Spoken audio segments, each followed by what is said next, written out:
বিশিষ্টজনেরা বলেছেন, সাংবাদিকদের সুরক্ষা নিশ্চিত করা না গেলে স্বাধীন গণমাধ্যমের পথ সংকুচিত হয়ে পড়বে।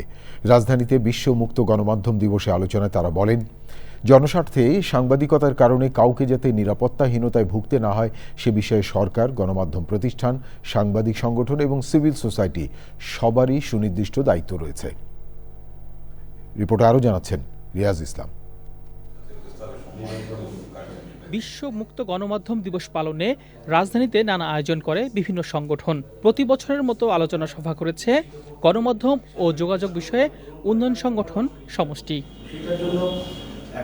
আলোচনার বিষয় স্বাধীন ও দায়িত্বশীল সাংবাদিকদের জন্য সাংবাদিকদের পেশাগত নিরাপত্তা ও সুরক্ষা নিশ্চিত করার প্রয়োজনীয়তা।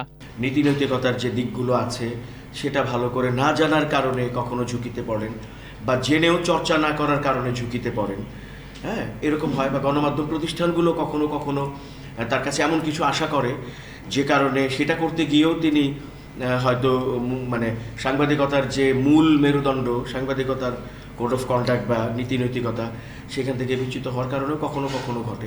সাংবাদিকের সুরক্ষা মানে হচ্ছে সাংবাদিকতার সুরক্ষা, সাংবাদিকের সুরক্ষা মানে হচ্ছে সাংবাদিক প্রতিষ্ঠানগুলোর সুরক্ষা, সাংবাদিকের সুরক্ষা মানে হচ্ছে এখন যেটা মীর মাসরুর বলছিলেন যে ডিজিটাল প্ল্যাটফর্মে তার ইন্ডিভিজুয়াল এবং তার প্রতিষ্ঠান বা সাংবাদিকতার সুরক্ষা লাগবে।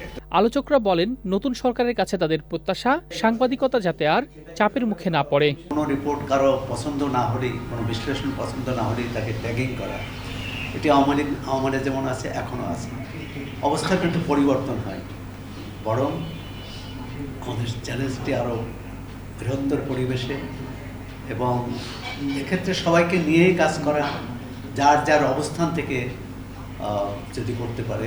দায়িত্বশীল গণমাধ্যমের স্বার্থে অপসাংবাদিকতা রোধে ব্যবস্থা নেওয়া এবং সাংবাদিকদের পেশাগত উৎকর্ষ নিশ্চিত করতে উদ্যোগ বাড়ানোরও তাগিদ দেন আলোচকরা।